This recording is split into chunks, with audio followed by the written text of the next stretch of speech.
प्रधानमंत्री नरेंद्र मोदी का गुजरात के वडोदरा में भव्य रोड शो, दाहोद में किया लोकोमोटिव विनिर्माण संयंत्र राष्ट्र को समर्पित, इलेक्ट्रिक लोकोमोटिव इंजन को भी दिखाई हरी झंडी।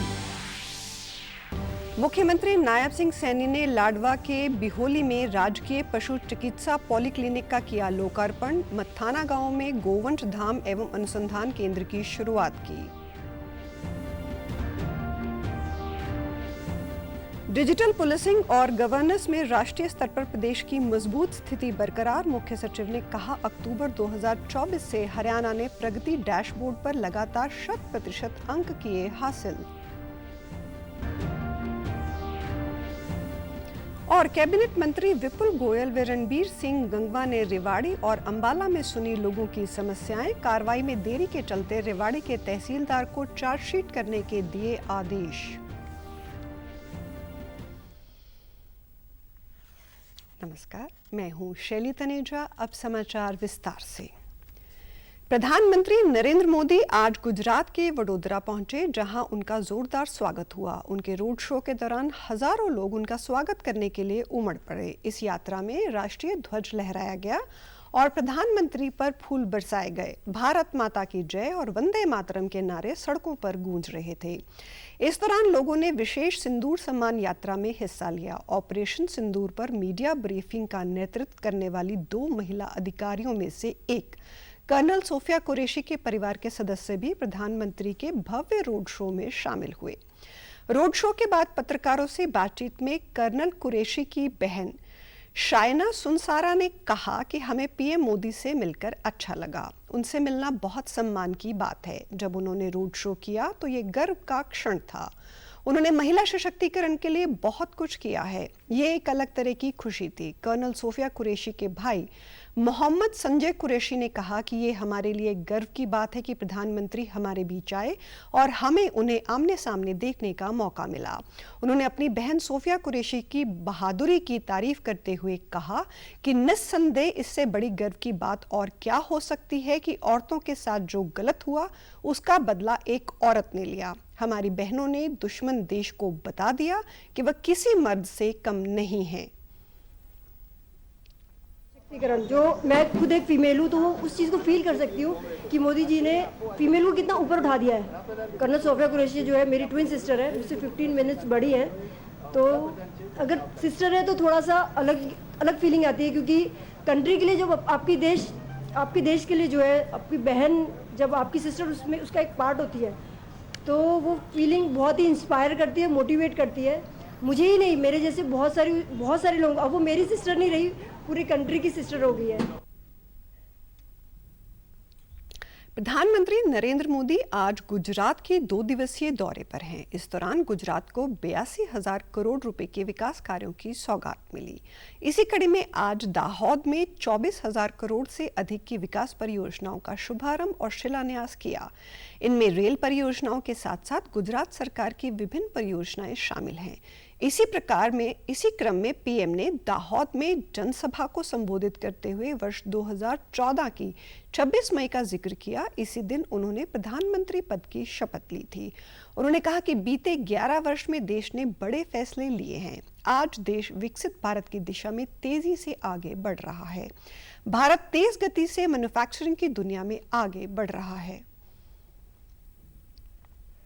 जो अकल्पनीय थे, अभूतपूर्व है। इन वर्षों में देश ने दशकों पुरानी बेड़ियों को तोड़ा है। इसमें सबसे शानदार दाहोद के इलेक्ट्रिक लोकोमोटिव फैक्ट्री है। 3 साल पहले मैं इसका शिलान्यास करने आया था और कुछ लोगों को तो आदत हो गई है कुछ भी गालियां देने की। वो कहते थे चुनाव आया तो मोदी जी ने फैक्ट्री का शिलान्यास किया, कुछ बनने वाला नहीं है, ऐसा कहते थे। वहीं प्रधानमंत्री ने ऑपरेशन सिंदूर के लिए सेना के शौर्य को नमन करते हुए कहा कि आतंकवादियों ने 22 अप्रैल को जो खेल खेला था, 6 मई की रात को 22 मिनट में हमने उनको मिट्टी में मिला दिया। कर दिखाया जो दुनिया ने पिछले कई दशकों से नहीं देखा था।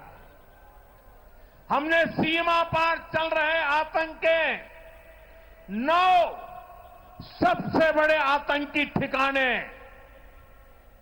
उनको ढूंढ निकाला, अता पता पक्का कर लिया और 22 तारीख को उन्होंने जो खेल खेला था, 6 तारीख रात को 22 मिनट में हमने उनको मिट्टी में मिला दिया। भारत की इस कार्रवाई से बौखलाकर जब पाकिस्तानी सेना ने दुस्साहस दिखाया तो हमारी सेनाओं ने पाकिस्तानी फौज को भी धूल चटा दी। वहीं केंद्रीय मंत्री अश्वनी वैष्णव ने कहा कि वर्ष 2022 में पीएम मोदी ने तय किया था कि दाहोद में आधुनिक इलेक्ट्रिक इंजन का काम 2023 में शुरू होगा, जो आज एक आधुनिक कारखाना बनकर तैयार है। ये लोकोमोटिव संयंत्र एक नई क्रांति लेकर आएगा। हॉर्स पावर के इंजन चलेंगे, बल्कि दुनिया भर में made in Dahod engine export होंगे। कोई नॉइज नहीं इसमें, कोई वाइब्रेशन नहीं। पायलट का कैबिन एसी, अंदर एक टॉयलेट भी है लोको के इंजन के अंदर। और एक बहुत इंटरेस्टिंग बात बताऊं, जब गाड़ी चलती है तब तो ऊपर तार से बिजली लेती है, जब ब्रेक लगता है तब ये इंजन जनरेटर बन जाता है और ऊपर तार को वापस बिजली देता है। मुख्यमंत्री नायब सिंह सैनी ने आज लाडवा के बिहोली गांव में करीब 4.5 करोड़ रुपए की लागत से बने राजकीय पशु चिकित्सा पॉलीक्लिनिक का लोकार्पण किया। इस दौरान कृषि मंत्री श्याम सिंह राणा भी मौजूद रहे। सीएम ने कहा कि इस पॉलीक्लिनिक में ऑपरेशन थिएटर, अल्ट्रासाउंड के साथ एक्सरे की सुविधा भी है। आज दुधारू पशु की कीमत लाखों रुपए की है, इसलिए किसानों और पशुपालकों को उनके पशुओं की सेहत की चिंता लगी रहती है। इस पॉलीक्लिनिक के खुलने से पशुओं के इलाज की सुविधा मिलेगी। उन्होंने बताया कि इससे पहले सिरसा, जींद, रोहतक, भिवानी, सोनीपत और रेवाड़ी में आधुनिक तकनीक से लैस पशु अस्पताल हैं। अब कुरुक्षेत्र में 7वां अस्पताल खोला गया है। इससे इलाके के पशुपालकों को फायदा होगा। उनको अपने पशुओं के इलाज के लिए बाहर नहीं भटकना पड़ेगा। मुख्यमंत्री ने कहा कि उन्हें प्रदेश के किसानों और पशुपालकों पर गर्व है, जिनकी कड़ी मेहनत से हरियाणा को पशुपालन में विशेष पहचान मिली है। राज्य सरकार लगातार गोवंश के संरक्षण और संवर्धन के लिए कार्य कर रही है। एक ऐसा संस्थान है जो अत्याधुनिक ये सुविधाओं से सुसज्जित है।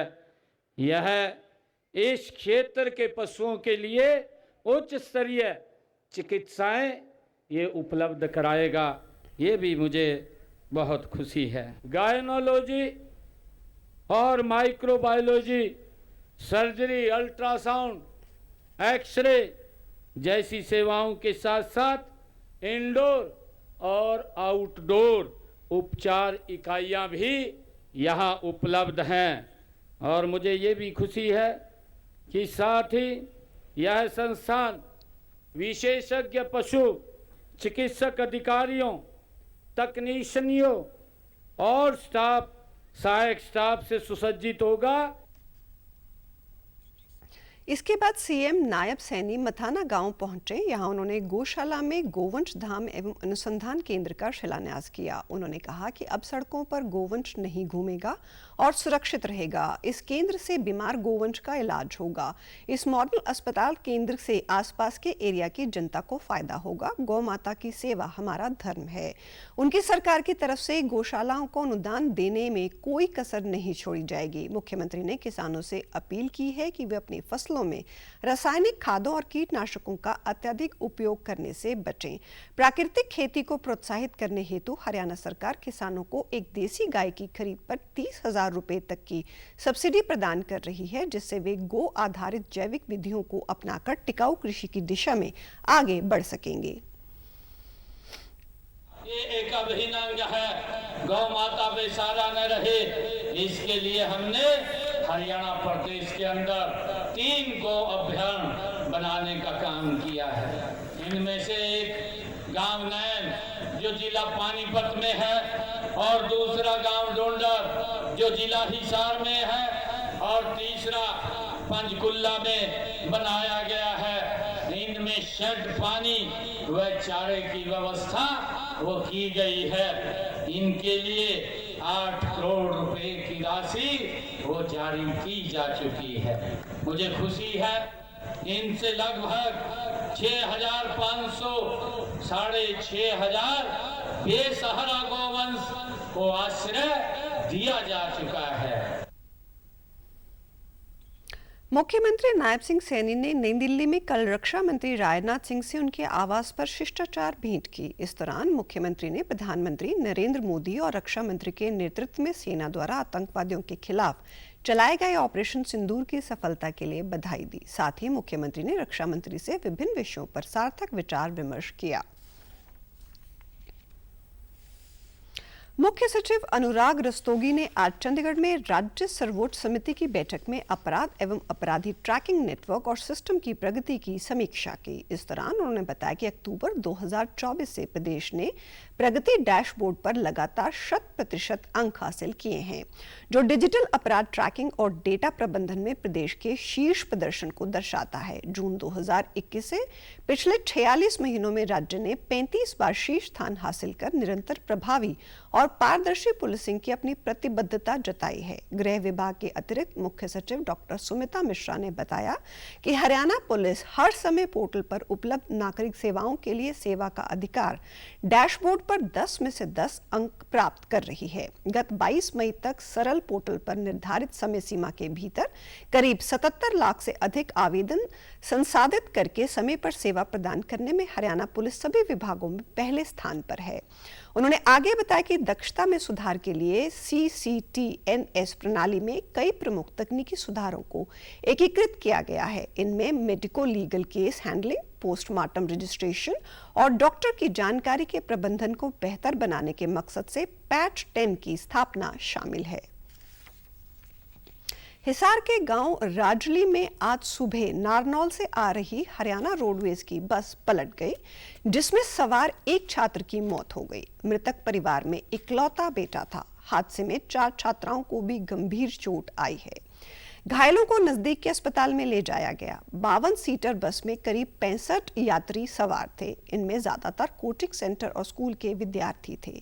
हादसा सुबह 9:30 बजे राजली रेलवे फाटक से कुछ ही दूरी पर हुआ। बस में सवार लोगों का कहना था कि राजली बहबलपुर रोड पर आंधी के कारण पेड़ गिरा था। ड्राइवर ने बस के एक हिस्से को कच्चे रास्ते में उतारकर निकालने का प्रयास किया, लेकिन बारिश के कारण जमीन गीली होने से बस का एक हिस्सा धंस गया और बस पलट गई।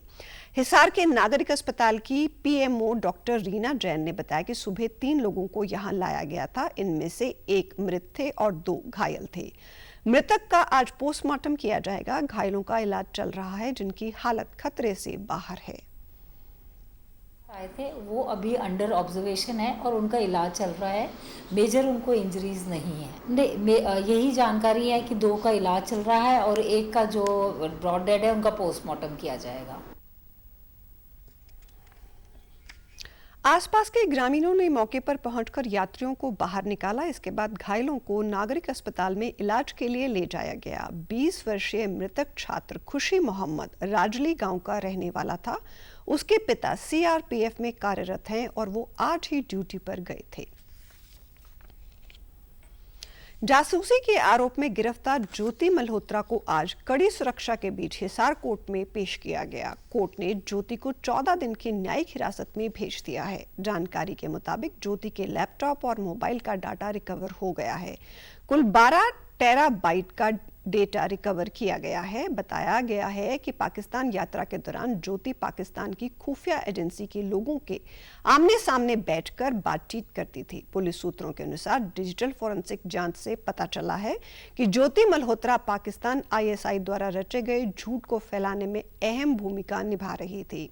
हिसार पुलिस ने 12 TB का विशाल डिजिटल फोरेंसिक डाटा बरामद किया है। प्रारंभिक डिजिटल डेटा से ज्योति से जुड़े वित्तीय सुरागों का पता चला है। ज्योति 4 PIO के संपर्क में थी। डिजिटल ट्रेस से पता चला है कि कोई समूह चैट नहीं थी, केवल आमने सामने बातचीत थी। अपनी पहली यात्रा के बाद उसे पाकिस्तान के लिए विशेष वीजा मिला, जिसमें ISI पाकिस्तान के आंतरिक मंत्रालय द्वारा स्वीकृत सुरक्षा कवर था। प्रदेश के मुख्यमंत्री नायब सिंह सैनी ने अमृत 2.0 योजना के तहत हिसार व यमुनानगर शहरों में सीवरेज योजना के विस्तार, पुराने क्षतिग्रस्त मेन होल की मरम्मत, नई स्वीकृत कॉलोनियों में सीवरेज बिछाने और STP के निर्माण के लिए 35,087 लाख रुपए से अधिक की राशि को स्वीकृति दी। सरकारी प्रवक्ता ने बताया कि हिसार शहर में सीवरेज योजना के विस्तार करने, विभिन्न कॉलोनियों में सीवर लाइन उपलब्ध कराने व बिछाने सहित अन्य विकास कार्यों के लिए 23,678 लाख रुपए से अधिक की अनुमानित लागत स्वीकृत की गई है। उन्होंने बताया कि यमुनानगर शहर में विभिन्न 12 नई स्वीकृत कॉलोनियों में सीवर लाइन उपलब्ध कराने व बिछाने तथा अमृत 2.0 योजना के अंतर्गत यमुनानगर शहर में नई स्वीकृत कॉलोनियों में सीवरेज बिछाने के लिए 11,408 लाख रुपए से अधिक की अनुमानित लागत स्वीकृत की गई है। फरीदाबाद जिले के मचगर गांव में रहने वाले मेजर सत्येंद्र धनखड़ को राष्ट्रपति द्रौपदी मुर्मू ने हाल ही में शौर्य चक्र से सम्मानित किया। मेजर सत्येंद्र सिंह धनखड़ ने जम्मू में आतंकवाद विरोधी अभियान में 3 पाकिस्तानी आतंकवादियों को मार गिराया था। आज मेजर सत्येंद्र सिंह का बल्लभगढ़ पहुंचने पर उनके परिजनों व स्थानीय लोगों ने जोरदार स्वागत किया। जगह जगह लोगों ने उनकी वीरता को सलाम किया। मेजर सत्येंद्र धनखड़ ने कहा कि वे लोगों से मिले सम्मान से बेहद खुश हैं। पहलगाम में पाकिस्तानी आतंकवादियों ने जो कायराना हरकत की थी, हमारी सेना और सरकार ने उसका मुंह तोड़ जवाब दिया है, ऐसा उन्होंने बताया। उन्हें फक्र है कि उन्होंने अपने गांव, शहर और राज्य का नाम पूरे देश में ऊंचा किया है।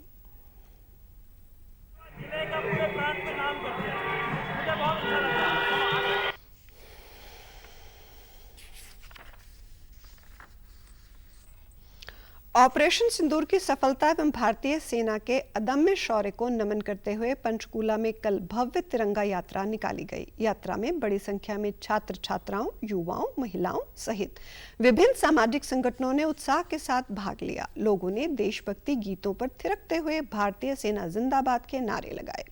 ये यात्रा सेक्टर 10 से शुरू होकर पार्क संख्या 380 में भारत माता की तस्वीर पर माल्यार्पण के साथ संपन्न हुई। इस मौके पर पहलगाम आतंकी हमले में मारे गए 26 निर्दोष नागरिकों की तस्वीर पर पुष्पांजलि अर्पित की गई। पंचकूला के महापौर कुलभूषण गोयल ने कहा कि आज पूरा देश तिरंगा यात्रा के माध्यम से भारतीय सेना का अभिनंदन कर रहा है।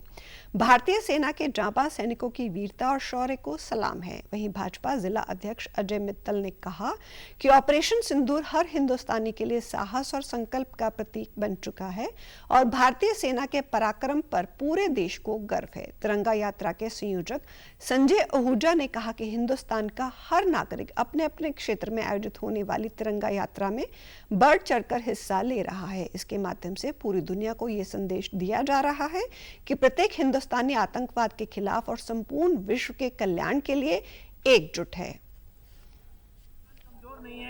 जो हमारे देश के प्रधानमंत्री ने सोचा है 2047 तक विकसित भारत बनाने का, तो सपना हमारा पूरा होगा। और एक और प्रण लिया उन्होंने, आतंकवाद को बर्दाश्त नहीं किया जाएगा। और ये जो पहलगाम में आतंकियों ने जो जघन्य अपराध किया था, उसको खत्म करने के लिए पाकिस्तान के ठिकानों में, आतंकियों के ठिकानों में घुसकर उनके ठिकानों को नेस्तनाबूद करने का काम किया। ये हमारी रेवाड़ी के बाल भवन में आयोजित जिला लोक संपर्क एवं परिवेदना समिति की बैठक शहरी निकाय मंत्री विपुल गोयल ने लोगों की शिकायतें सुनी। एक शिकायत पर जन सुनवाई करते हुए उन्होंने रेवाड़ी के तहसीलदार को चार्जशीट करने के आदेश दिए। ये कार्रवाई एक जोहड़ की पैमाइश में देरी के कारण की गई। बैठक में 21 परिवाद रखे गए थे, जिनकी सुनवाई कर सभी का समाधान कर दिया गया। उन्होंने अधिकारियों को निर्देश देते हुए कहा कि आमजन को किसी तरह की कोई परेशानी नहीं आनी चाहिए। आमजन की समस्याओं पर गंभीरता से संज्ञान लेकर समय पर समाधान करें। उन्होंने कहा कि मॉनसून सीजन आने वाला है, इसलिए बरसाती नालों की सफाई के लिए प्रदेश के सभी शहरों में टेंडर हो चुके हैं।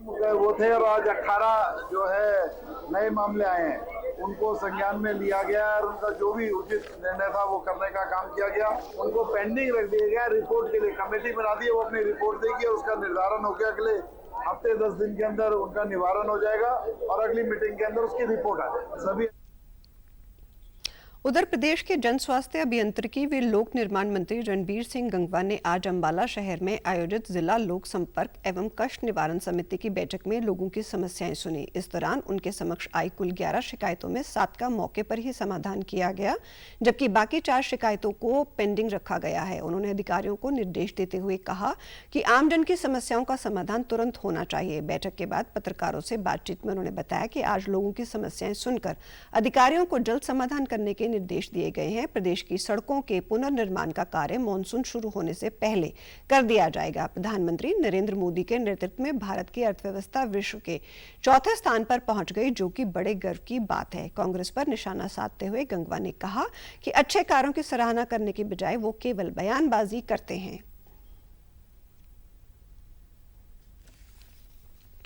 11 शिकायतें थी, जिसमें से 7 शिकायतों का निपटारा किया गया है और 4 अगली मीटिंग के लिए पेंडिंग छोड़ी गई है, जो भी रिपोर्ट जो है मंगा करके अगली मीटिंग के फिर उसके अंदर देखा जाए। बिल्कुल हमारे लिए बड़ी खुशी की बात है कि तेज गति से अर्थव्यवस्था भारत की बढ़ रही है। आज 4थे नंबर पे आ गया है और आने वाले समय के अंदर ये और भी आगे जाएगा। और जिस तरीके केंद्रीय ऊर्जा, आवास एवं शहरी कार्य मंत्री मनोहर लाल ने करनाल के कर्ण स्टेडियम में आयोजित सांसद खेल प्रतियोगिता के समापन समारोह में बतौर मुख्य अतिथि शिरकत की। इस दौरान उन्होंने महिलाओं के बीच हुए कबड्डी के अंतिम मैच का लुत्फ उठाया और विजेता टीमों को सम्मानित भी किया। केंद्रीय मंत्री मनोहर लाल ने कहा कि इस प्रतियोगिता में करीब 2000 खिलाड़ियों ने अपनी प्रतिभा का प्रदर्शन किया।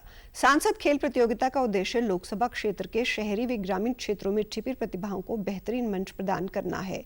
खेल हमें स्वस्थ रहने, अनुशासित रहने और टीम भावना सीखने में मदद करते हैं। खेल हार और जीत को स्वीकार करना सिखाता है। उन्होंने कहा कि खेल में कभी राजनीति नहीं होनी चाहिए, बल्कि राजनीतिक लोगों को राजनीति भी खेल की भावना से करनी चाहिए, तभी समाज व देश का भला होता है। सरकार द्वारा प्रदेश के खिलाड़ियों के लिए अनेक सुविधाएं मुहैया करवाई जा रही हैं। 12 टीमें फर्स्ट, सेकंड, थर्ड ये सब आई हैं और उनको आज उनके लिए ट्रॉफी और जो पुरस्कार राशि ये सब दी गई है। 51,000 रुपया फर्स्ट टीम को, 31,000 रुपया सेकंड को और 21,000 रुपया थर्ड को।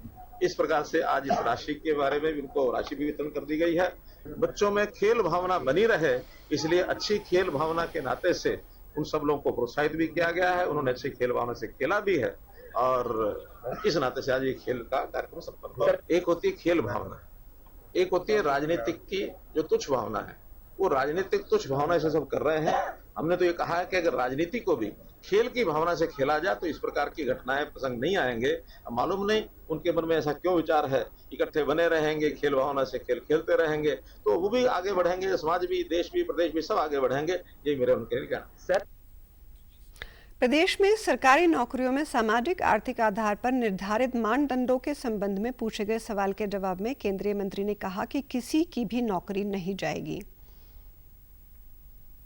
नहीं है, किसी की नौकरी जाने नहीं देंगे और चूंकि वो एक ऐसा सामाजिक विषय हमने प्रदेश सरकार में उस समय नियम बनाए थे और सामाजिक यही है कि जो गरीब परिवार होते हैं, जो किसी कारण से अर्थ के नाते से कमजोर रहते हैं, उन सबको उतने अवसर नहीं मिलते हैं जितने अपने संपन्न परिवार के बच्चों को मिल जाते हैं। तो ये बहुत बड़ी मांग हरियाणा की बहुत पहले से थी, उसको हमने पूरा किया।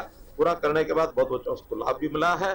अब कोर्ट का जो डिसीजन आएगा उसके हिसाब से बाद में देखा।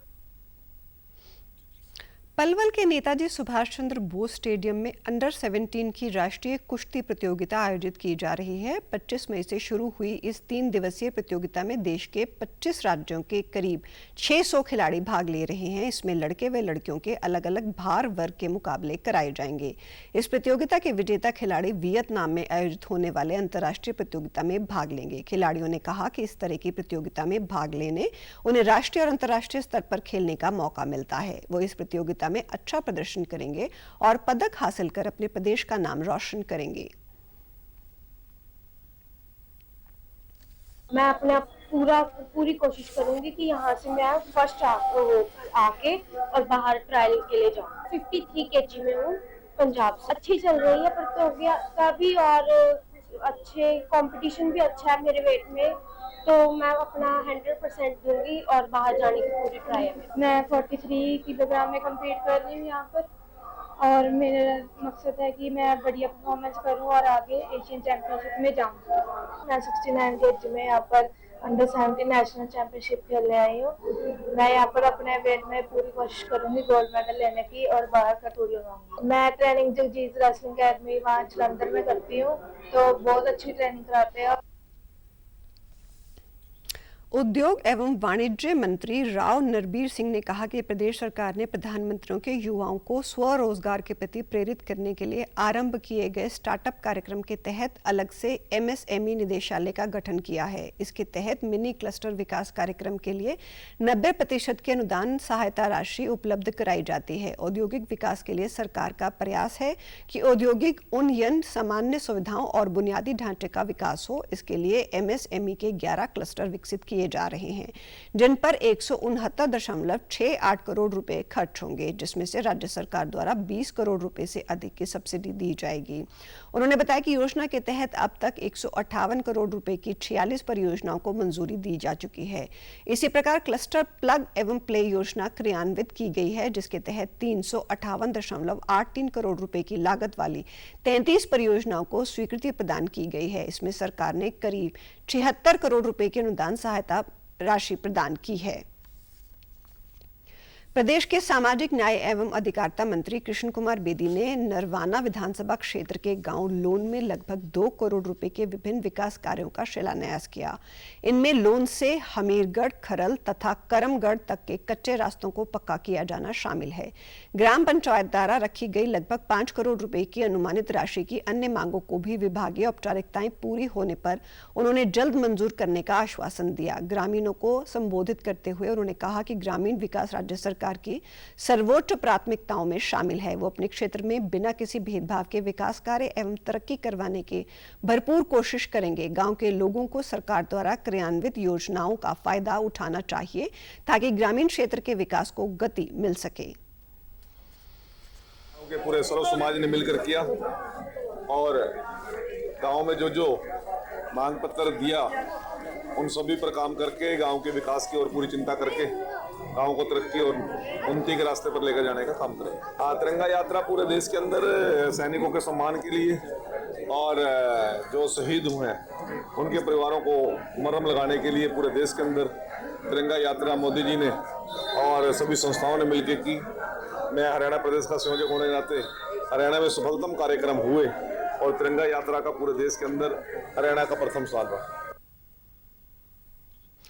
नीति आयोग ने आज नई दिल्ली में मध्यम उद्यमों के लिए एक रिपोर्ट जारी की है। ये रिपोर्ट भविष्य में मध्यम उद्यमों को विकास इंजन में बदलने के लिए एक व्यापक रोडमैप की भूमिका निभाएगी। रिपोर्ट के माध्यम मध्यम उद्यमों द्वारा निभाए गए महत्वपूर्ण और उनकी पूरी क्षमता को अनलॉक करने के लिए लक्षित हस्तक्षेपों की रूपरेखा दी गई है। इसमें मध्यम उद्यमों के सामने आने वाली प्रमुख चुनौतियों को रेखांकित किया गया है। रिपोर्ट में अनुकूलित वित्तीय उत्पादों तक सीमित पहुंचना, उन्नत तकनीकों को सीमित रूप से अपनाना, अपर्याप्त अनुसंधान विकास सहायता, क्षेत्रीय परीक्षण अवसंरचना की कमी और उद्यम की जरूरतें भी शामिल हैं। ये सीमाएं उनके पैमाने और नवाचार की क्षमता में बाधा डालती हैं। भारत के साथ सर्वदलीय प्रतिनिधिमंडल पाकिस्तान की नापाक हरकतों की पोल खोलने के लिए अलग अलग देशों का दौरा कर रहे हैं। इसी क्रम में जेडीयू सांसद संजय झा की अगुवाई वाला सर्वदलीय प्रतिनिधिमंडल दक्षिण कोरिया के दौरे पर है। इस डेलीगेशन ने सियोल स्थित नेशनल असेंबली में दक्षिण कोरिया अधिकारियों से मुलाकात की और आतंकवाद के खिलाफ भारत का रुख साफ किया। इस बीच सर्वदलीय प्रतिनिधिमंडल ने कोरियाई नेशनल असेंबली में कोरिया भारत संसदीय मैत्री समूह के अध्यक्ष से मुलाकात की। बैठक के दौरान प्रतिनिधिमंडल ने ऑपरेशन सिंदूर के बारे में जानकारी दी और आतंकवाद के खिलाफ भारत की जीरो टॉलरेंस की नीति को दोहराया। प्रतिनिधिमंडल ने यह भी स्पष्ट किया कि आतंकवादियों और उन्हें समर्थन देने वाले देशों के बीच कोई भेद नहीं किया जाना चाहिए। वहीं जेडीयू सांसद संजय झा ने कहा कि भारत ने आतंकवाद के खिलाफ एक बड़ी मुहिम छेड़ी है, जिसमें उसको सभी देशों का सहयोग चाहिए। समाचारों में आज इतना ही। नमस्कार।